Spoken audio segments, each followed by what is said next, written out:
Hey, what's going on, everybody?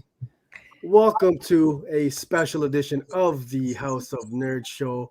We are here today with X-Machina writers Steve Urena and Misty Graves. Welcome so much, guys. Thank you for coming on the show today. Thank you for No, having us. thank you. And we can see you guys clearly in the Christmas spirit here. You got the lovely tree in the foreground. You got the lights in the background there. It's that time of the year. It's that time of the year, and we got to set the mood right. I mean, I hope you guys are definitely on our good list. All that have been backing our Kickstarter are on our good list. We're almost at 100 backers. It's only week 2. So, we're here to talk comics, talk Christmas, and have some fun with the House of Nerd. Oh man, that's awesome. I appreciate being on that good list. I do know Al likes being on that naughty list. I feel like I don't know. I mean, I do what I can. So how you guys doing? Writers of X-Machina live on Kickstarter now. Mhm. For those who might be unfamiliar with the book and yourselves, can you introduce yourselves and tell us a little bit about the book that you guys have got out on Kickstarter right now? Sure. Misty, let's go first. Ladies first. She's brand new to comics, and I want more people to. I talk too much, so it's time for Misty Graves to get some play. Awesome. Excellent. All right, here I go. My name is Misty Graves. It's a name that I made up to write comics with because I thought it would be fun to write horror comics under a moniker that was, silly. And so I started hosting. I don't know where to start. Okay, so Well, let's start with the long box of darkness where we met. Right, that was you were co-host of that. Yeah, I was a co-host on a podcast about horror comics. Oh, cool. About 3 years ago, with my friend Herman, and through that podcast, I got to know so much more about horror comics and got to delve into them very deeply and started writing short stories, like short horror stories that I was starting to turn into comics. And about that time was when Steve came on the show. And Steve and I started talking and started exchanging ideas. And that's sort of how Ex Machina was born. It was like we were just talking about funny ideas we had and wanting to collaborate, essentially, too. It was like a spirit of collaboration, and then also both having some pretty fun ideas to like mash together. Machina together. Yeah, exactly. Exactly. See, look, we work together super well. There you go. Like peanut butter and jelly. And I am Steve Urena. I am the writer of indie comics, indie horror comics, I guess, with Slowpokes, which is about fast killer sloths, and most recently Zombie Date Night, where it's a blind date gone wrong due to a zombie invasion. So I am here with our third comic. Well, my third comic, Misty's first comic, and this is my first comic writing with a partner, and we're so excited to just share it with everybody on Kickstarter. We're really heavily into the Christmas spirit, and our book is essentially what would happen if Santa fought robots? Can Santa save Christmas from a robot uprising in the year 2045? I guess you'll have to find out by backing X-Machina. Oh man, I gotta say that sounds interesting. That sounds crazy. I think before we get any further into this conversation, you guys got a neat trailer video for your book up on your Kickstarter page. And I think we've got it here. Can we cue that up, Elle, and take a look at this? Sure. Everybody can check. Also, shout out to Frankie Morales, a friend of mine who made the trailer, did an excellent job, and so you guys can be the judge of that. Let's see.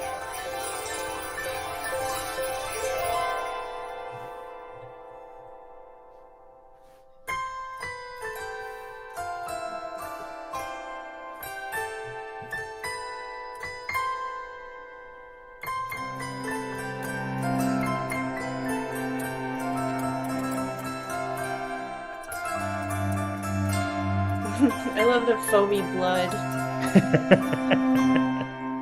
It always makes me smile every time I see this thing. Oh yeah. Al, are we able to put the volume up on this one here? I'm not thinking so. No? Okay.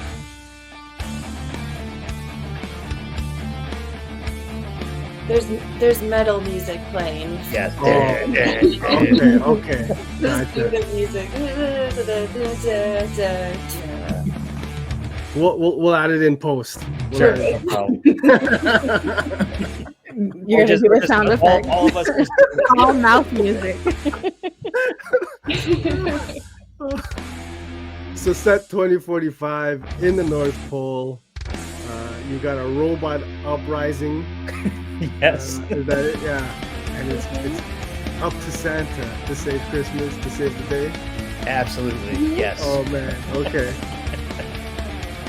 I'm digging it. So we got artist Lane Lloyd, Misty Graves, Steve Urena. Okay, man. Hey, that's some neat art.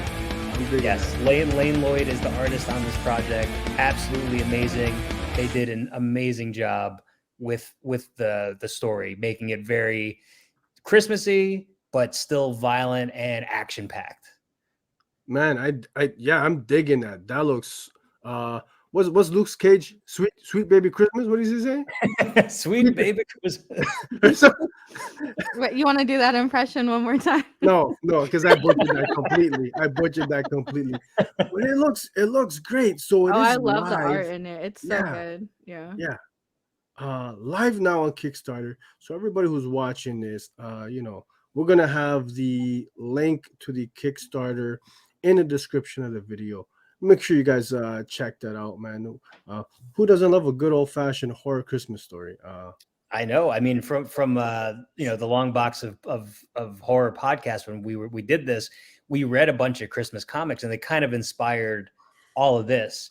And it's funny because the Christmas comics we read, there were always bank fraud in it. So hopefully we're not committing bank fraud with this. Bank fraud, jeez. Well, like, if you read a lot of like Christmas horror comics, it's that would happen. It's like somebody's stealing money or somebody's committing fraud, and then they always get their comeuppance. And we read like 3 or 4 stories that dealt with that. That common theme. I gotcha. I can't even. What Christmas horror comic? I mean, only recently with Yule, the Kickstarter project. Yes, but I can't think of. Do you have like any examples? Because I can't even. I think I read like Black Friday. Does that count as like holiday? Yeah, I think that counts. Yeah. We read. I got to remember the titles, but like the it was in DC Comics, right? That's what we read. EC. It was EC horror. EC. Famous one by Johnny Craig, where Maniac is on the loose. It was done in the 50s, I think, in the 40s or 50s. I think it's pre-code, perhaps. And it's like this maniac is on the loose. This woman murders her husband, and she can't. She has to hide the body, and then she hears the maniac outside, and she can't call the police because she just murdered her husband. It's such a good story. So she like common dilemma for us women. Just murder, right? Like it's just murder. Can't call the police because murder. Man, I hate there's a maniac outside. You just murdered your husband, so you can't call the police unless it was the maniac. Yeah, was it called in All Through the House? That's it. That does sound right. Yeah. Yeah. That was also like a year ago around this time, which is crazy. Yeah, it so was. A year ago we were talking about this, and now a year later we made our own horror Christmas comic, which is sometimes things just kind of fall into place. Yeah. Unless you're the murderer, unless you murdered your husband. Well, and another thing I appreciated about the Kickstarter is like there's still like 47 days left, and I think sometimes people put such a quick turnaround time on their Kickstarter campaigns that it's financially it's like, oh, I don't know about 3 weeks you taking it out of my account, but 47 days is cool. Like, yeah, I mean, so that was something that I really liked. For us, we want to make sure that we have time with this, that we know what works, what doesn't work, and just kind of playing around and having fun. I mean, a lot of people were like, oh, how come you didn't just do it during Christmas? And again, that's fine, but we wanted to make sure we had everything done, we had everything set, and just, we want to give it time. We want to have fun with this. We don't want this to just be some flash in the pan where it just comes out for Christmas and then that's it. Like, we want to make sure that people have fun with it and they're on our Kickstarter journey with us. Yeah, and it's affordable too. And I like that. We give people enough time to like have the funds available. People are so busy too during the holidays. It's like you'd want to do it, but then you'd put it off. You'd be like, oh, I'll do that, and then you're like, oh, I'm shopping, oh, I'm baking, oh, I'm like going to a party, and then, well, not really, we don't go to parties anymore, but like, like unfortunately Zoom parties. Unfortunately, Zoom parties, yes, but like for us, this is a vacation. Like, we have our real jobs, and listen, I love my real job, and I'm sure Misty loves her real job. This is a vacation. This is where we can have fun and not worry about anything. Like, we get to talk to great people like you who like comics and want to support indie comics and creators, and that to us is very fun. So, like, why stop the sleigh ride when we can just keep it going for as long as we can? Right. I dig that. So you're talking about a love of comics, a passion that we all share. How did you guys get into comics, the comics industry, and just being a comic reader just in general? So for me, I've loved comics since I was a kid. I remember reading comics when I was in the hospital as a kid. My dad would get me comics, and that kind of, like, I fell in love with them just based on the art and the stories and the personalities. And so, like, for years, I always wanted to be involved with it, but I could not draw. So I think a lot of people have that issue, no pun intended. So I went through comic school basically, and that's what helped me break in. And then Misty, you have a very unique story as well. Yeah, I got into comics through comic strips, really, from like reading the newspaper Sunday comic strips and loving them as a child, and then like getting more comic strip books like Calvin and Hobbes, The Far Side, and Dennis the Menace, just kind of like developing an appreciation for pen and ink artwork.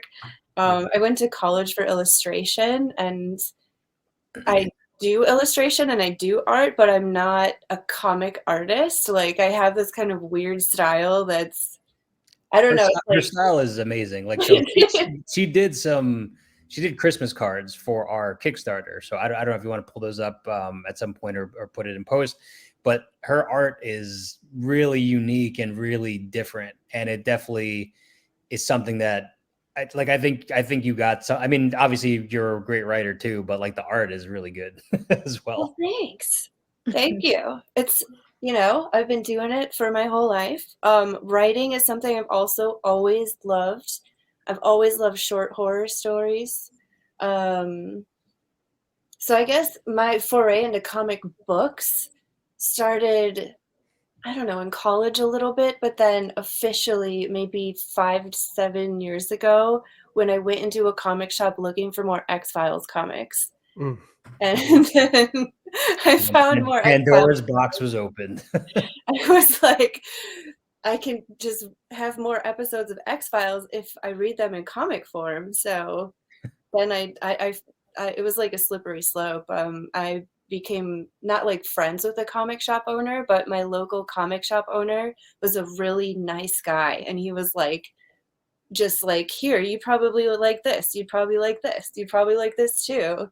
And so I'd leave the store with like a little stack and go to the pizza shop or whatever and sit there and read them and like smell them and just dream about making one. Now, see, people think that's weird, but I'm really big on like comic smells.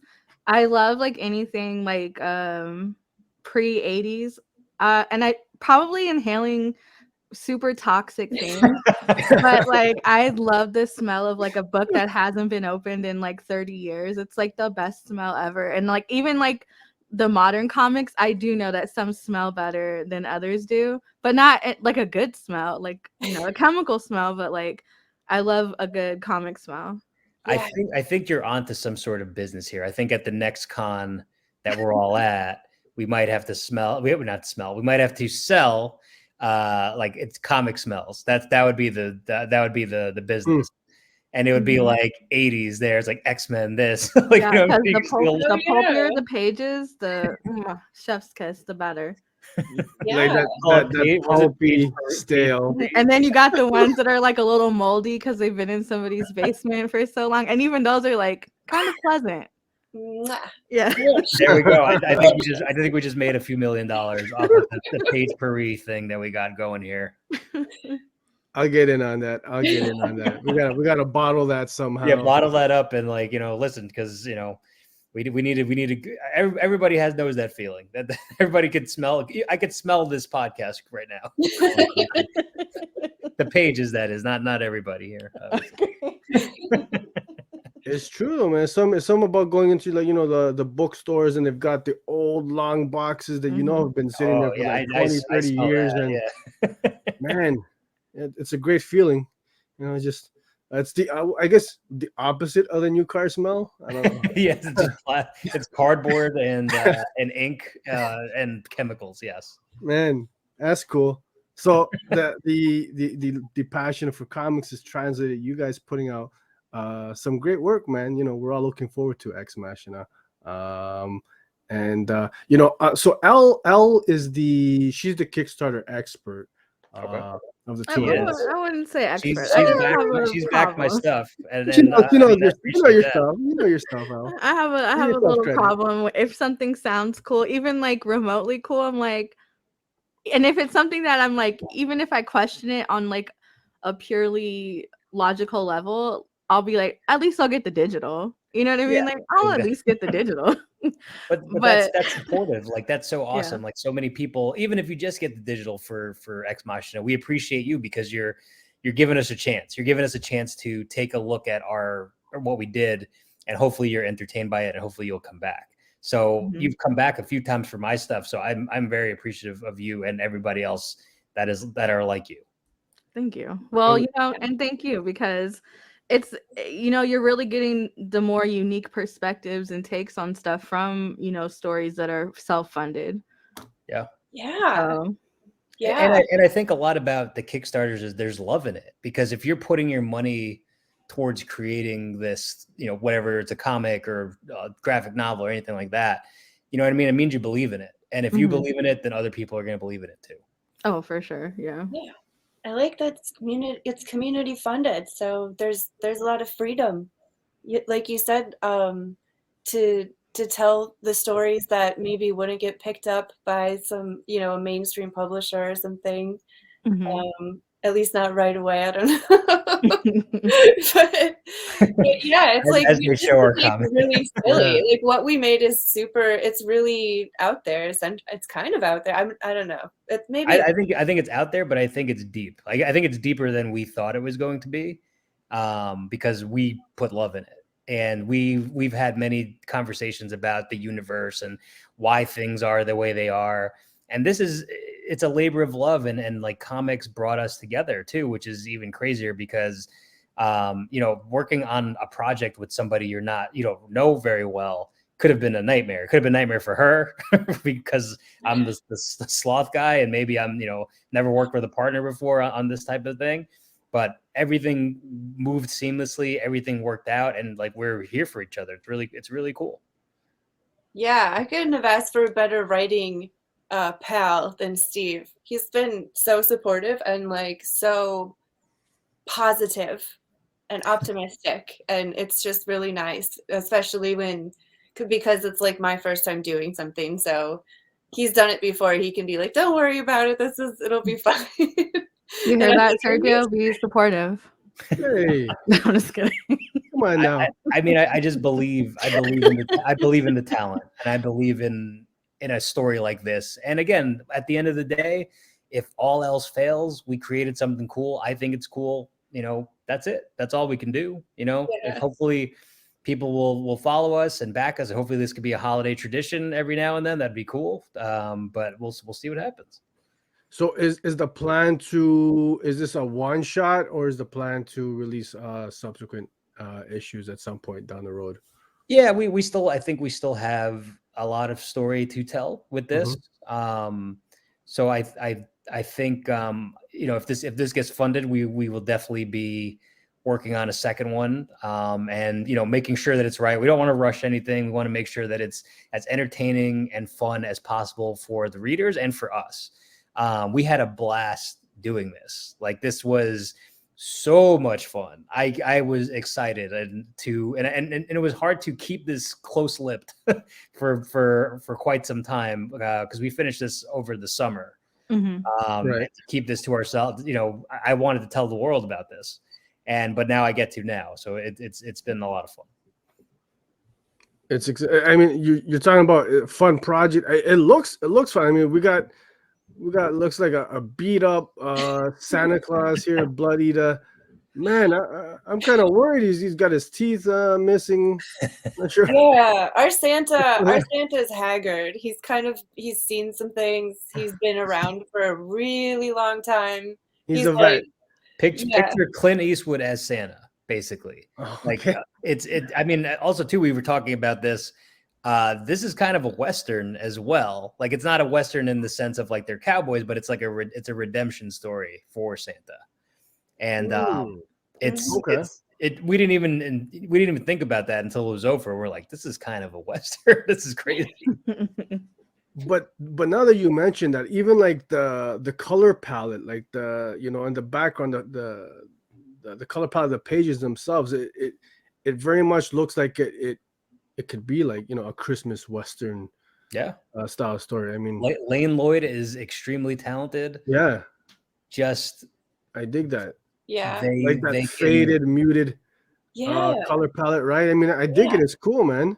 They can do anything. Their lettering, their coloring, their art, like that's a triple threat. That's pretty good. I don't know who else can do all that at once. Yeah, and like to make it gritty but not serious, and to make it like action packed but not have it be like a superhero type of action. It's like somebody who can show motion really well and also represent the spirit of the characters really well. Like, and the spirit was so Lane, just like, we couldn't have asked for a better artist to work with. That's awesome. And what do we got here at the bottom left panel? Is that Santa headbutting a murderous robot? That is correct. And he's not feeling good about it after he did it. Oh man. Okay. He's like, God damn, that sucks. I shouldn't have done that. We had so much fun writing their banter back and forth, Santa and his nemesis Slay. Did you write the dialogue together, or like when her character, or? Yes, we did. We kept reading it to each other, and we did the voices, and we just making sure that things sounded right. Like, so we put like at first during the editing process, we put like, all right, here's what we want to say, and then more like, all right, how can we make this more colorful? How can we make this more suited to the characters, so they all have their own unique voices, and just reading it to each other as these characters, and they came to life, and it's crazy. It's amazing to see, especially with a partnership of, there were no egos, there were no like, oh, your idea is better, none of that shit. We don't want to deal with that. Mm-hmm. It's more like best idea wins. Doesn't matter who it comes from, as long as it's what's best for the book.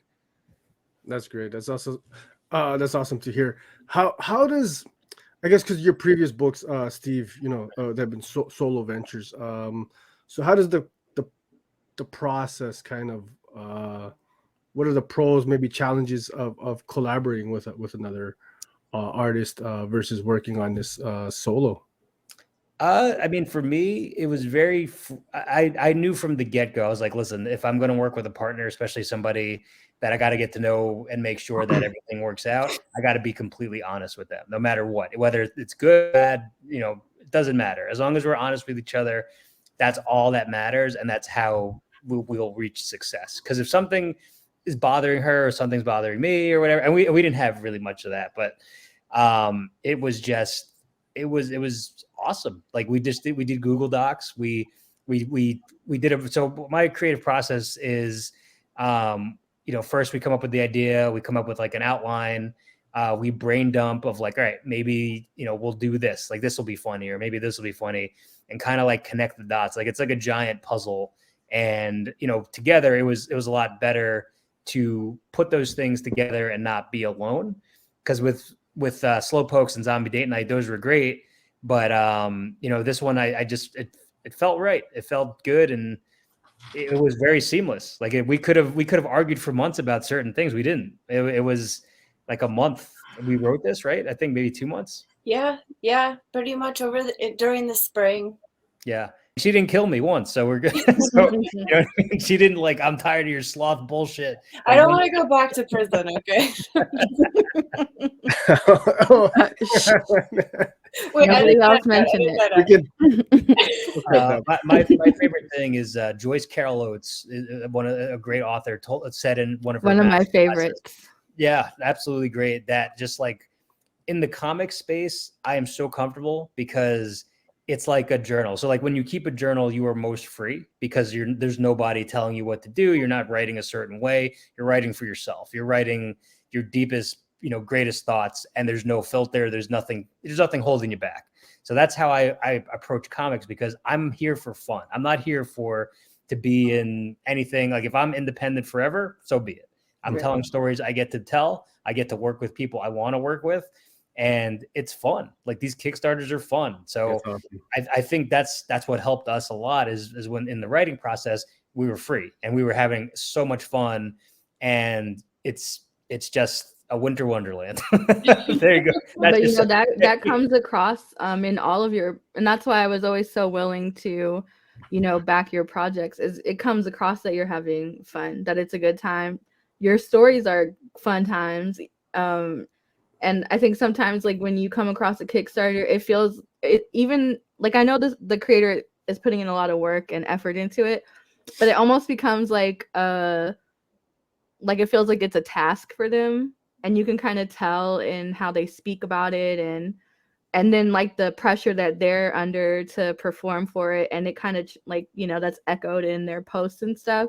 Yeah. But like if you're stressed out about it, we would never know, because it's always like real upbeat and fun, and I don't feel like, oh, if we don't get people to back this, like he's never gonna eat again. And so it's really nice not having that pressure. I mean, listen, we'll just eat boiled goose, right? Like what like from a Christmas story. Yeah, like we haven't had to resort to like the guilting and shaming. No, because trust me, I've backed a couple that have like messaged me like, you don't want to up your thing, and really? I'm like, how do you know? And I didn't know that like you as creators of the Kickstarter, you guys have like our names and stuff, right? Yeah, but that's nuts. That's nuts to me. I'll never do that. I don't want to do that. I'll never be like, oh, please, sir, can you please back my I'll never so like 85% of my experiences have been like super cool, but there's like 3 projects that I've backed that have just been really weird, and I'm like, never again. I mean, comics is a weird space, but like for me, I want to have fun, and I'm not, listen, even if this doesn't fund or whatever, in the worst case scenario, okay. You know what I mean? We wrote it and it's done. It's going to get, we'll figure it out. It's that's not something that I'm going to be mad at people for not backing or anything like that. Like anybody who backed this or looked at this, or I appreciate you. Like I'll never do that. Mm-hmm. And if comics are, if it's not going to be fun, then I'm not going to do it. Right. Misty, what are your goals in comics? I feel like we haven't talked about this yet. My goals? Yeah. What do you want to see? As you plot. Well, more issues of X-Machina would be really fun, because we did like build a world with characters. They have personalities and backstories, and it's like a lot. Like we would have very serious conversations about the relationship between the gingerbread man and like it goes way back, and et cetera.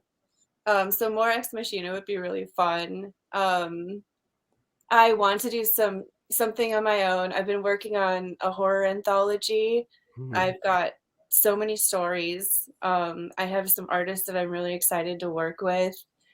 It's all kind of just a matter of putting it together and making it happen. And I think this experience of doing X-Machina has really showed me what's possible and how it all comes together. And as a result, I feel more prepared to go ahead and do things on my own. So I'm excited to do that. I'm excited to like show people my short, scary stories. I hope they're scary and weird enough. And I don't know. I had like a weird couple pandemic years where I was just like thinking of weird stories and writing them down. So yeah, I don't know.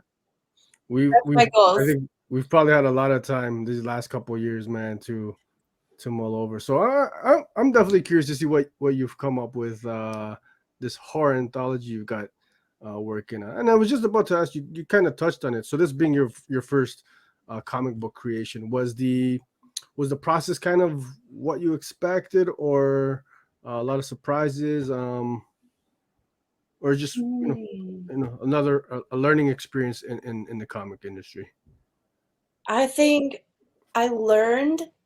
I definitely learned because it was the first time I ever did it. It went a little bit like some other forms of writing, like you create your rough draft that's just like a dump of ideas, and then you have supporting documents that are descriptions of characters or like the world like that they live in, or the time that's happening, or you could just write down little notes of things you want to happen. So it's a lot like every other creative process, where it kind of starts out as like this kind of jumbled mess of ideas, and then you throw it on the page and like arrange it in something that's like a form, and then you kind of just go in and keep whittling down and editing until it is what you want it to be. So it's a lot like a lot of other creative processes, but I still learned a lot because I had never done it before. So And now you're living the dream. You're living every day's dream for sure. Oh man, well I'm excited to check out X-Machina, and I gotta be completely honest. So I mentioned Elle, she's like the in-house Kickstarter expert. My very first Kickstarter ever actually was your zombie date night, Steve. Wow, that's excellent to me. Yeah. When people like, there's so many Kickstarters out there for somebody to back a Kickstarter for the first time, and I hope I mean I might have mailed out your package already. I'm not sure yet, but I hope you checked out the digital copy. I hope it was good. I hope you don't hate me. I hope you'll back Kickstarters again. No, man. It's so I think we've got. Let me pull it up here. We've got a couple screeners here from Zombie Day Night. So. For whatever reason, man, you know, I was just kind of hesitant to jump on the Kickstarter train, right? I mean, it's scary because some people have their project done, some people don't. Some people, it might take 3 years, might take 5 years. For me, I always make sure to have at least the coloring done, just because the lettering takes a lot less time than the art. So I'll always have it ready to go within a few months of the Kickstarter, hopefully 1 or 2. Okay, yeah. So and I checked it out and I read it. So I was trying to hold out for the physical copy because I'm an old head. I like to hold the book in my hands when I'm reading for the first time. But I said we're gonna have Steve on the show here. So I checked out Zombie Date Night, and I gotta say, with all sincerity and honesty, man, I had a blast. Blast reading this, man. Just what a ride. What a ride. Thank you. That means a lot. That means so much to me.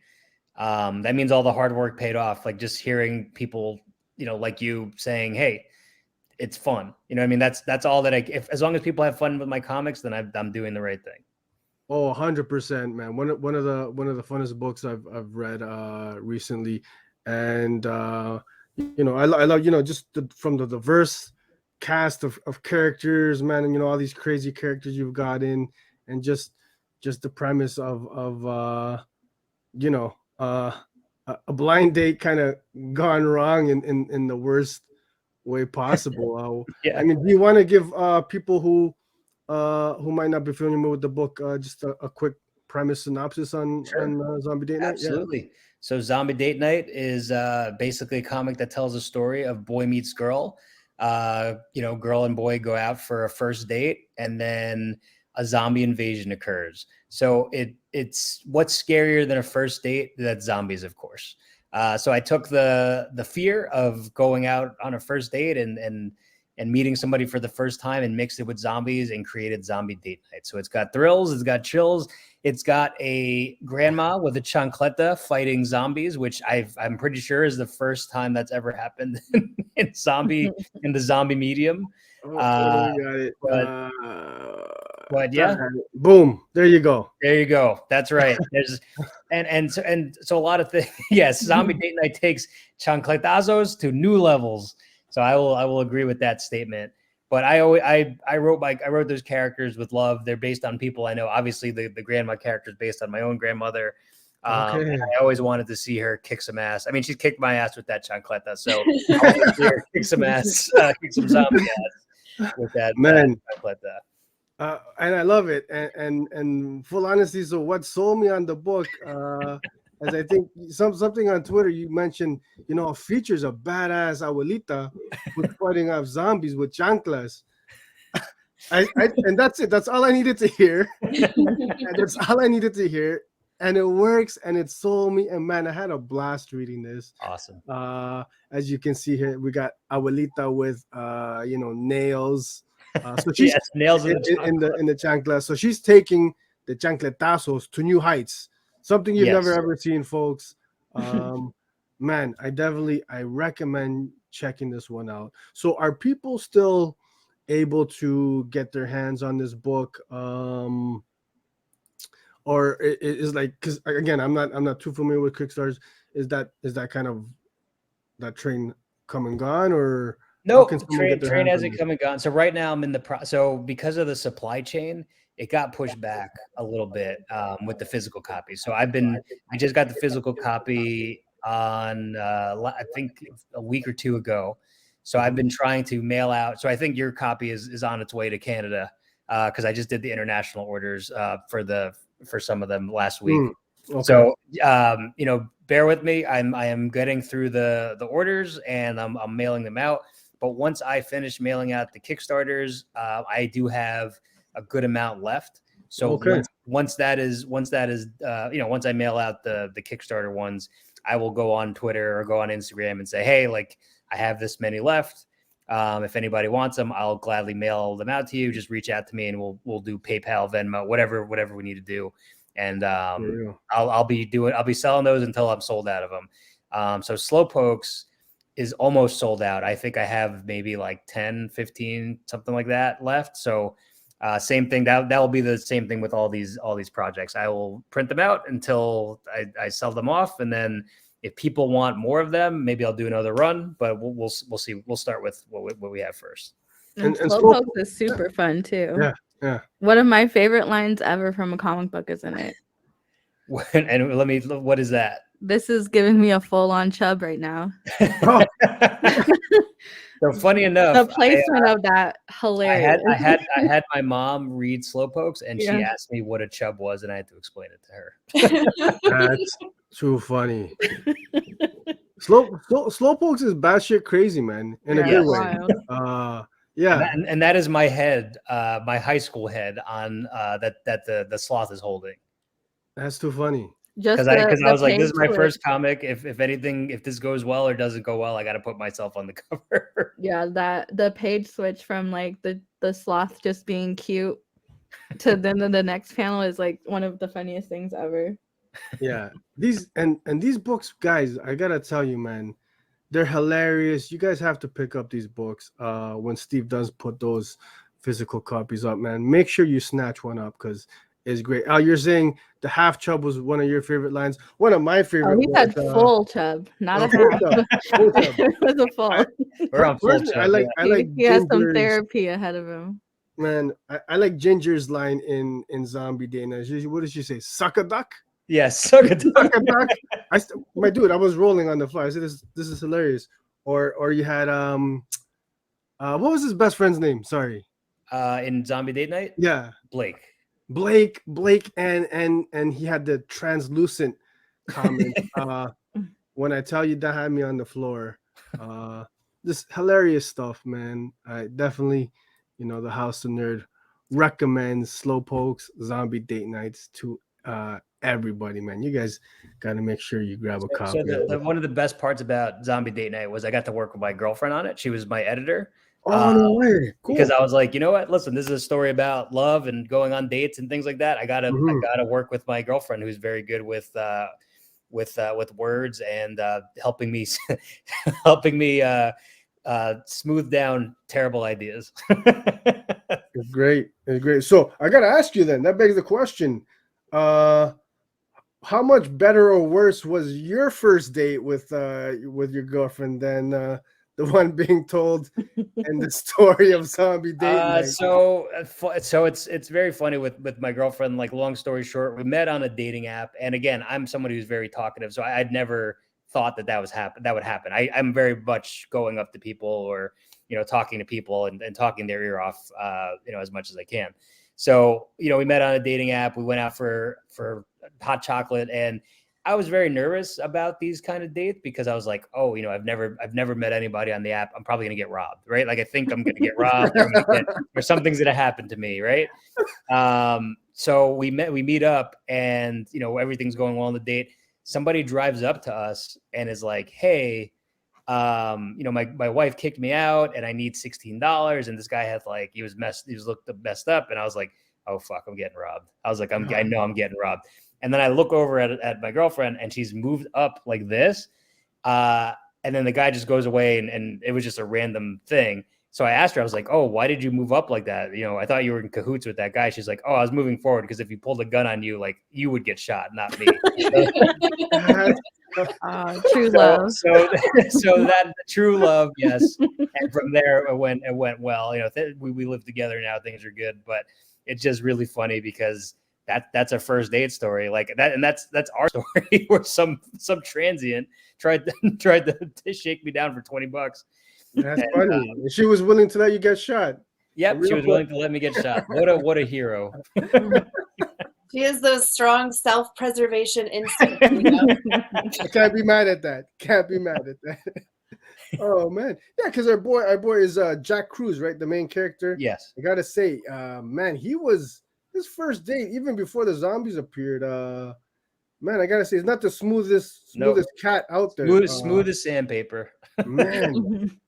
I felt for him. I said, wow, my man really having a hard time here. What's going on? Oh, that's awesome. That's fantastic. Yeah. And to hear these people going on the ride and enjoying it and thinking about their own first dates is just really cool. My favorite thing about this is you hear meeting stories and how people met their boyfriend and their girlfriend. My first college roommate, his parents met during a prison riot. They were both prison guards, and there was a prison riot that went down, and they both met in the they were all held up until till the riot was fine, and somebody was making peanut butter and jelly sandwiches to kind of pass the time, and that's how they met. I was like, that's a great story. Or somebody that I worked with, they were saying that a friend of theirs met their wife through a wrong number. A wrong number called the house and was like, oh, I'm looking for so and so. I was like, oh, sorry, they're not here. And they're like, hey, this might sound odd, but you sound pretty cute on the phone. It's like, oh, you sound cute too. And they met up, and now they're married and have kids. So anything could happen in life and in love. Apparently, man, I almost want to hit up was it your college roommates and just talk. I want to hear that story, man. That's insane, man. Parents met in a prison riot. Okay. Interesting. Misty, I mean, if you don't mind, and we could always edit this out of the show. Do you have a first date story, maybe a horror, first date gone wrong, or your best experience? What do you got for us? I was just thinking of a pretty bad first date the other day because I have a boyfriend now who I'm really we have good dates. Everything's been great. So I was thinking back to this really bad date I was on pretty much right before I met him. And so this guy took me to a very expensive restaurant, It was like a 4-course meal, so it lasted like 2 hours. That's how to keep you. That's how to keep you there. That part wasn't. I know, right? It was kind of like a big investment. But that really wasn't it. It was that he pulled out his phone and he showed me his Instagram, and his Instagram was full of pictures of other girls that he had gone on dates with, like recently, or I don't know. It was just like all of these girls who looked like, why are you taking a picture of me? Like in their picture. And then he had the nerve to try to take a picture of me. And I was like, wow. No, talking about serial killers, that guy, not him keeping evidence. That's I mean, how does like, here, you want to take a look at my IG, and here are my previous dates, and yeah, it was like trophies, like to show that he had gone on dates, like, see, mom, I am going on dates, like that kind of thing. Man. How about you guys? What do you guys got? I want to hear this from Sergio and then Elle over here. Well, you know what, Steve? You mentioned, you went on your first date and you were wondering, you maybe a little bit of fear because it's through a dating app. Yeah. So my first ever experience through a dating app, I've never done it before. I'd come off a long-term relationship, trying to get back in the game, right? Mm-hmm. And I kind of had, those same, am I being catfished? Am I being set up to be robbed or some crazy? I just had all kinds of crazy thoughts. And the sense of relief when the person who I was talking to, they were the person who I met. I gotta tell you, I don't think I've ever sweat so much in my life. And it's so funny for us guys with that stuff. It's like, oh, they're gonna rob us. It's like, what are they gonna steal? Like, I got nothing of value. What are they gonna steal? My shirt? Like, you know what I mean? I have $15 in my pocket. Get the hell out of here. I read this Reddit thread the other day. It was like red flags or something, and somebody wrote on there that a girl they went out to dinner with ordered a dinner and then ordered a dinner to go. Listen, you gotta respect the game. I know. I was almost kind of like, that's actually pretty badass. I gotta say, I'm not even mad at that. Talk about winning strategy. Hey, I'll take one to go as well. Hey. If the date turns out good or bad, either way, you're on top of the game. So no, because a couple of my friends have mentioned going on dates where the guy wanted to keep the leftovers because he paid for them. You don't even let her have the leftovers? Like when my friend was like, yeah, he went to drop me off and he held his hand out.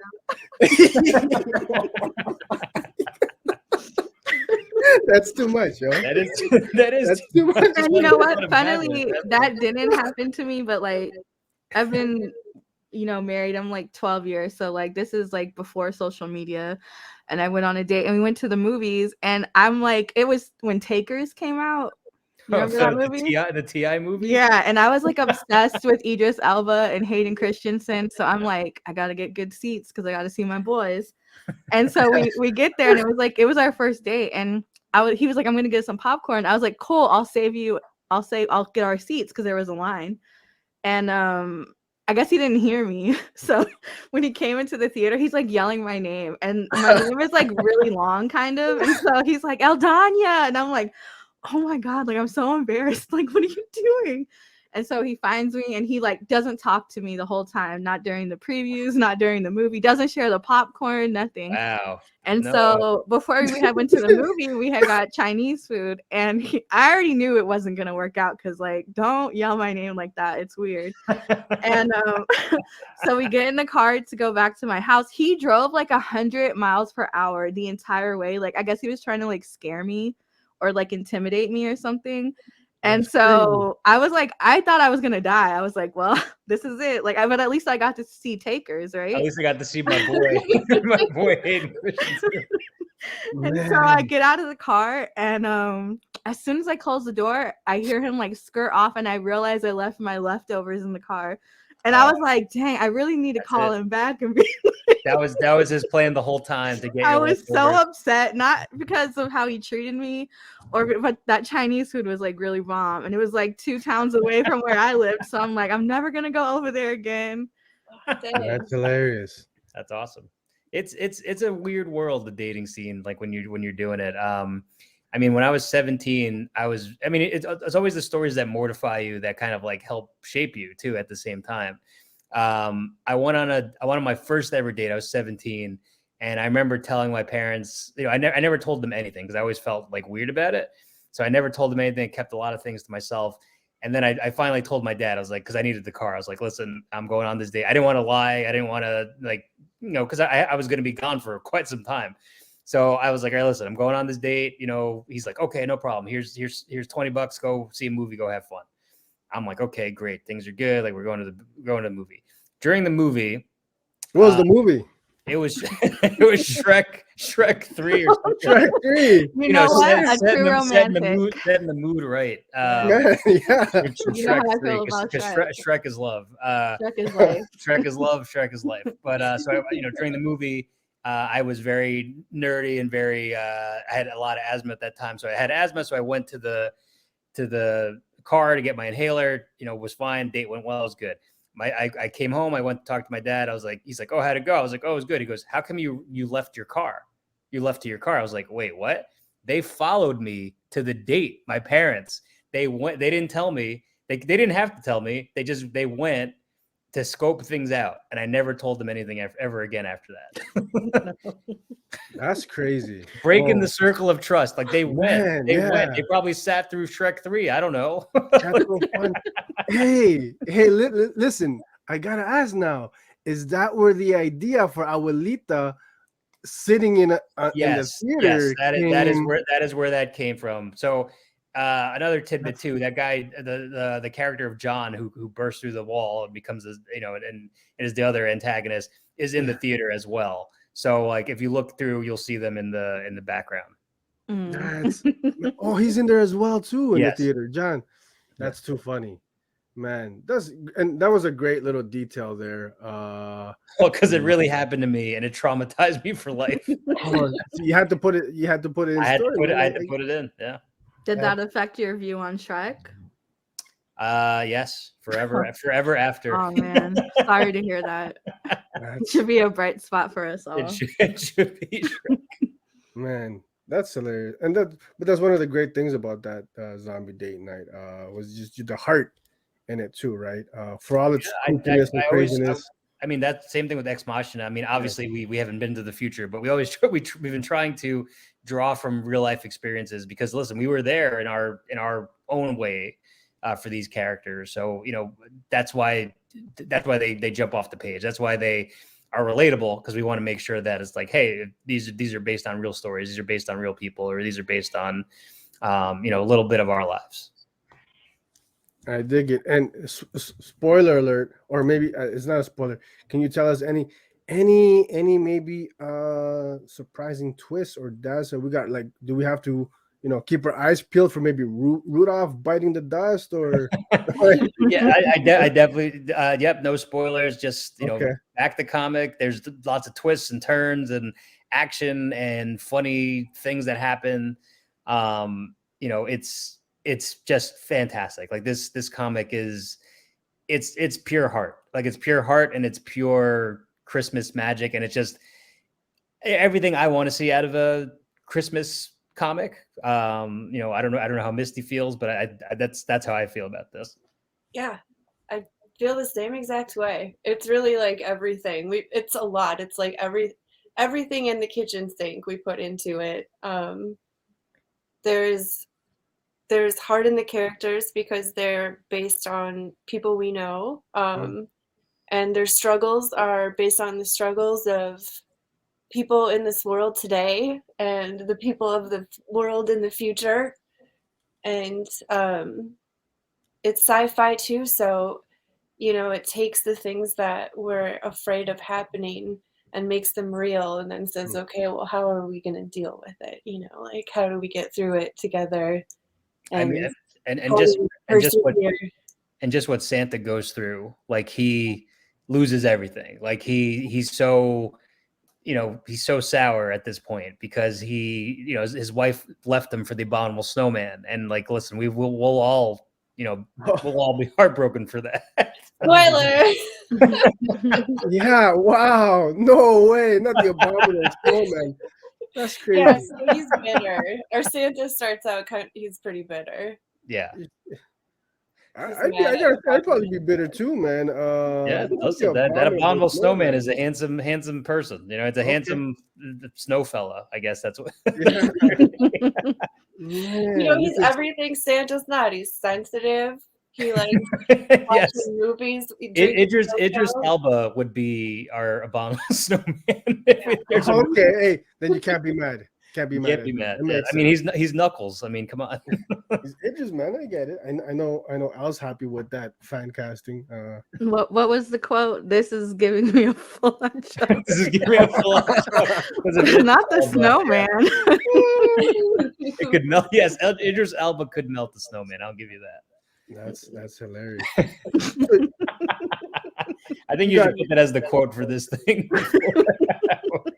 I think we're gonna have to now. X-Machina, obviously a Christmas story, zombie date night set during the Christmas period. You guys big fans of Christmas? What's your favorite part about Christmas? And if you could have one Christmas nerd gift under your tree this year, what would it be? Oh, that's a good one.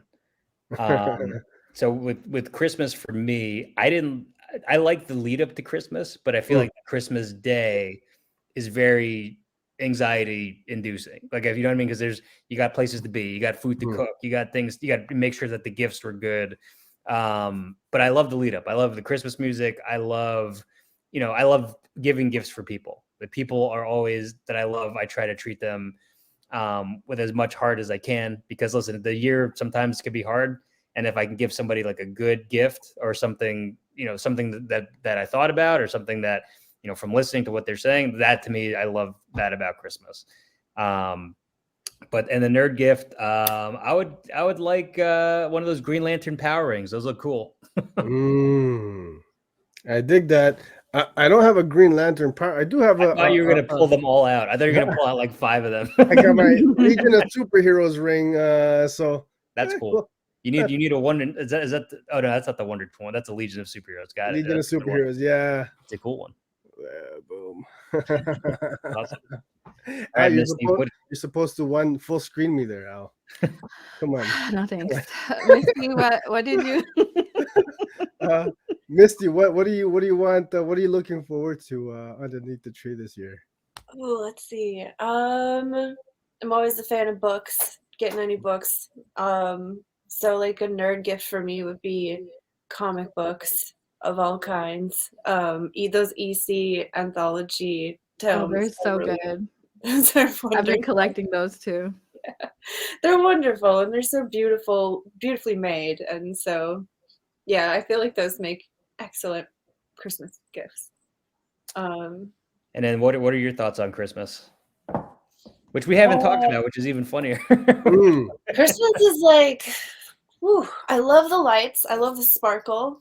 I like wrapping gifts. I like getting gifts. I like giving gifts, baking things. There's really not a lot to dislike about it. It's a magical time. It's literally very magical. This guy puts presents down our chimneys, even though we don't have them. Like, there's a lot of magic things happening. I like the magic of it. I guess, yeah, I like the magic of it. I want to say something spooky about it. Like, there's some spooky Christmassy stuff out there, but and we put that into the comic because, listen, I mean, when you have a robot uprising, they'll see you when you're sleeping. They know when you're awake. They know if you're bad or good. That's pretty horrifying. Yeah. They hear you screaming in your car in frustration on the way out of the Target parking lot or whatever. Oh man. So in X-Machina we have Santa is sour and he's trying to give up his Christmas magic and just to kind of retire, like, and just kind of go into the sunset. So he decides to give his magic to a Mark Zuckerberg like character who creates an app. And that's kind of like the app becomes sentient. And that's where Slay comes into play because, you know, he's measuring your niceness and naughtiness. And that's where the robots come into the picture. Mm-hmm. Yeah. Look at his face. He's like, what the fuck? Yeah. What is this? Yeah, we thought about it. It's pretty. You guys you have those Amazon Echoes and things like that. Like, but we thought about it. Like, what if those things measured how good or how bad you are based in the year? And like, just, you know, just from your levels of naughtiness and niceness, like that would create a whole thing. There'd be a whole class system of like, oh, this person's really naughty. This person's really good. Like, what does that mean? That's a trip to think about. Hey, that is a trip when you put it like that. So are you guys on the naughty or the nice list this year? Did you guys make it? What's happening here? I think I'm on the naughty list. I'm kind of a jerk. I mean, I'm nice. So I'm nice to the people I like, but then the people I don't like, that's that. Yeah, for me, it's like the same. It depends who you ask. Yeah. Like if the robot Slay came for me, I'd be like, all right, I understand. I got an explanation, guy. Come on. And Sergio, where would you fall? Based on internet search history. Based on my internet I don't know what that is. Well, better hope that app ain't looking for that. I purged anything questionable, so I think I make the nice list now. You know, yeah. You choose your own narrative. Elle, are you making the naughty list or are you making the nice list? I think I think overall I'm a pretty chill, nice person. Okay. Well, you're worth the leftovers. You're worth the leftovers. I dig that, man. Man, I don't know, man. You bully. You bullied. In good spiritness. And you know, ironically enough, that means that she likes you. People bully people because they like. Okay. Questionable. How is that true? Because then, man, she must be my biggest best friend then. Because man. Anyways, so ironically enough, my kids, their Christmas elf is named Misty. So when I saw the name, when Steve reached out and he was like, I'm gonna have to ask my writing partner Misty. I didn't know that there was a co-writer yet, and I was like, how does he know Misty? I only know the one. I only know the one. He is actually Santa. Yeah, right? That's what it was the whole time. That's too funny. And I actually lost if you think about it if you think about it with Christmas movies, that movie, The Santa Claus, that's body horror. That's a body horror movie. Absolutely. I agree 100%. Yeah. Also, fun tidbit about that movie, I misspelled Santa Claus for years because of that movie. Because I legit thought that that's how you spelled Santa Claus, and then years later I was like, no, it's a clause in a contract. I was like, I'm a fucking idiot. Oh, that's why I wasn't. Santa wasn't replying to my my letters. Yeah, that's right. Yeah, you got the E in there. So got the E in there, man. You guys have a favorite Christmas movie? Misty looks like Misty knew right away. Yeah, Scrooge is a good one. Yeah, Scrooge with Bill Murray. I love Home Alone 2. Home Alone 2 is my favorite Christmas movie. Okay. And another thing, my friend brought this up to me, and I think it's really ridiculous. Nobody ever talks about that in Home Alone 2. Joe Pesci like tries to bite Macaulay Culkin's fingers, and like nobody talks about that. Like, you know what I mean? Like what are you doing, man? Which thing was that? Maybe it was the first Home Alone, but like there's a part where like he's like, I'm gonna bite off each of your fingers, and it's like, what? Like, what is happening? Everybody has just like all blocked it out. Hey, listen, I can't even be mad at Joe Pesci's character because he had enough of little Culkin's bullshit.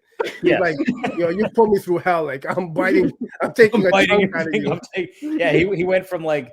But the second one is so ridiculous. Like I love the traps in it, but like the story, I don't know how you would ever get there, like as a writer, because the first one makes sense. The first one's like, all right, the family leaves them at home, fun, you know, that could happen. This one, it's like, all right, the family, they separate and somehow ends up in New York, and then he meets the Sticky Bandits again. Like, what are the chances of that? Like, it's like if I was the characters, I'd be like, there's something going on here. Like, like what is going on here? But also, like, growing up poor, I would watch that and be like, oh, I need somebody to abandon me in a hotel so I can order whatever I want. That's a great sentence. I think you should put that on a t-shirt. I wish someone could abandon me in a hotel. Must be nice to be lost in New York. Yeah, and unlimited room service, and I can just do whatever I want. I was like, that must be nice. Did you ever see the thing like what do you think Kevin McAllister's parents do for money? Because like he must be in the mob. Because listen, he took all those people to Paris. And there's like 8 or 9 people in there. Mm-hmm. And plus, look at their crib, man. I mean, they're clearly that family's living large, man.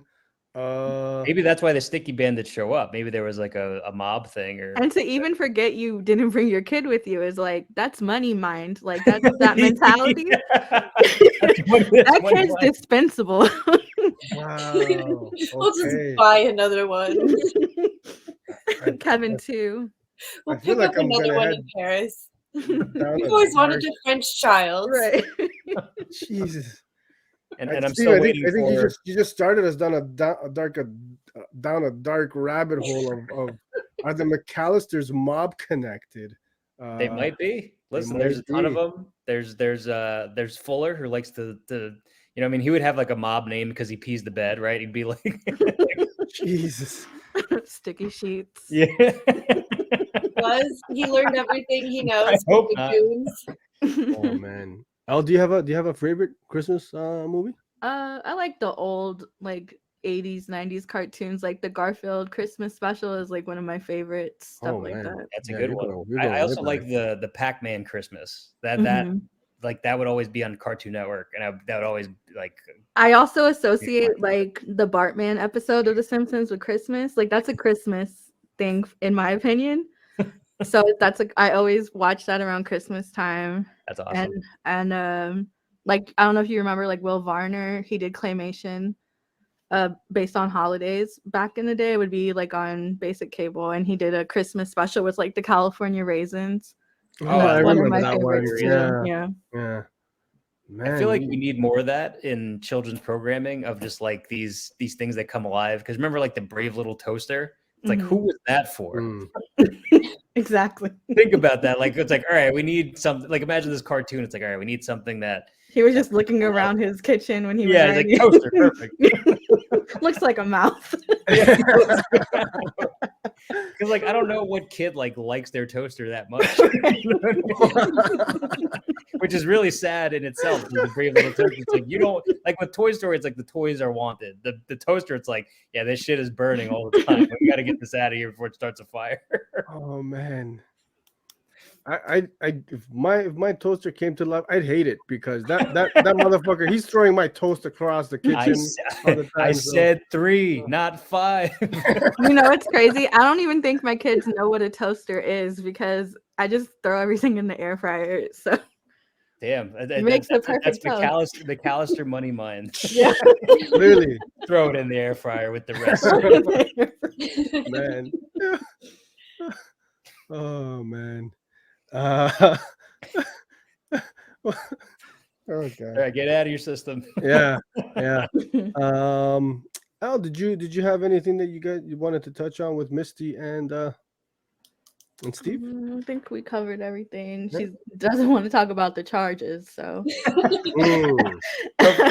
For those listening, Elle did a search on Misty Graves, and we found that there is another Misty Graves that has some past discretions that led to maybe a murder. So for those keeping track at home, I feel like I'm gonna in post put a photo like somewhere around there.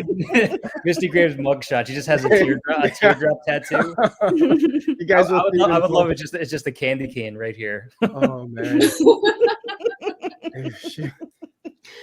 Other Misty Graves were just kidding. I think we got to work that into the next one. There's like a Christmas character with like tattoos. Quoted as saying, like some of I just felt like shooting somebody. That was a quote in the court documents. So wow. Damn, I think you need to get this story and like make some merch from it. Put on a tee, slap it on a tee. I just want to shoot somebody and then put it on the back with love. A candy cane gun. Hey, I feel like I'd most definitely buy that T-shirt. I'm gonna be honest. I don't know. And you guys did mention some cool rewards with the different tiers for X-Machina, and one of them being Misty's art. Yes, correct? Christmas cards. Which Christmas cards. I'll pop in there and post somewhere. Awesome. It'll No pop up problem. there. We got a good amount of stuff. We got a song sung. We have our own Christmas song sung by Blake Rains. That is excellent. He produced it himself, and it just sounds. It's one of those things where you're like, you listen to it and you're like, this guy went above and beyond. Like, this is better than it has any right to be. And I hope you play it in post. We have a T-shirt and poster made by artist Vertebrae 33. If anybody is looking for badass art of Santa beating the shit out of robots, this is the shirt for you. I hope you pull that up as well. You can get killed in X-Machina too. So if we hit our funding, you will be killed by, you can be killed by elves, by robots. Who knows? We will global warming. We'll figure it out to murder you. And Misty's murdered people before, so this is good for the Kickstarter. Yes, press for the Kickstarter. Wow. And I'm taking a look at that. That's a badass that tee. Yeah, design there, man. It's really metal. Yes, that is crazy. Vertebrae 33, artist that's been around for a long time. Yeah. He's done stuff for Slayer. He's done stuff for that's insane. G.I. Joe, Star Wars. He just got a Star Wars shirt done. He did Rick and Morty. A little bit of everything. He's super talented, and just his shirts. He did the Slowpoke shirt for me and the Zombie Date Night shirt, and his stuff is just excellent. Like, I will continue to do that until he's tired of me. But he's always game for everything. I'm like, oh, do you want to do Santa killing robots? He's like, hell yes, I do. And that's where we are. That's awesome. And for sure, well, so we'll add Al does all the post-production. So we don't mind creating. Al, we're gonna throw that image up in editing there for everybody. So she doesn't mind. Awesome. Holidays. She likes to be busy over during this time of year. Forget the family. Yeah, forget them. Forget the family. Hey, we had a blast hanging out with you guys, man. We had a blast as well. We hope to come back on again. Misty, I hope comes back on. This is her time to shine. This is her first comic. I want her to kind of get that experience of being around all these great people, and starting with your show. It's awesome, and I hope we get to see that. We're gonna do a head-to-head when she comes out with her next thing, and I'm the one cheering her on. I can't wait for that. That's awesome. Thanks, Hey, Misty, is this your first show? Second. Second podcast. Okay. We're talking about comics. As you could see, I was a little bit nervous in the beginning. So. Hey, we're honored to be one of the first. It's been lovely. Thank you for being so nice and welcoming. It's been really fun. I had fun laughing about stuff with you guys. Man, you guys are hilarious, man. So we're gonna have the link to the Kickstarter. You guys, man, make sure everybody goes out and pick that up, and be on the lookout for those physical copies of Zombie Date Night. And Steve, you also mentioned you might have a few Slowpokes lying around for the good people. Absolutely. I printed 400, and we're almost there. So it's really cool to see. I would love to do something else with it. Like maybe I'll do another print run, but I really got to see the demand of it. I don't know if people, I don't know if there's more people or not, but we'll see. We'll see what happens. Okay. And before, I don't know if you mentioned, but before you get out of here, was there plans to, because that ending in Slowpokes and even Zombie Day Night, we're going to see second issues at some point down the road? Yes, you will see second issues down the road. Absolutely. Okay. Keep your eyes peeled for my Twitter, Instagram. But the best thing about these comics is nobody knows what I'm going to do next. So Christmas comics, great. Horror comics, great. If I want to do something serious or something a little bit different, that's the best part. And the best part about it as well is people are going for the ride no matter what I put out, which is really cool. So thank you for taking a chance on me. Thank you for taking a chance on independent comics. And, you know, I'm really appreciative, and I'm sure Misty's really appreciative, you know, of anybody who's backed all this stuff. It's really cool. I'll be sure. I'm gonna as soon as this is done, I'm gonna check out the Kickstarter. I'm gonna back myself. You guys sold me. I said I want to see Santa Claus in despair. I want to see how he handles his wife leaving him for the abominable snowman. So I'm definitely gonna check that out, guys. Man, you guys were a blast. And Misty, I'm looking forward to this future horror anthology that you've got working on, man. Good luck with that. Good luck with everything. So in the year 2045, there are several statues of Misty Graves after all the great work she does. We already, you know, we already saw the future. So hey, I'm with it, guys. Thank you guys so much for hanging out with us today. It's been a blast, and we hope to have you on the show again in the future. Yeah, we'll be there. All right, guys. For everybody watching, if you like what we're doing, you know, be sure to like, subscribe, hit that notification bell, and you know, comment, leave comment in the chats to let us know what you think. All right, guys. Thanks.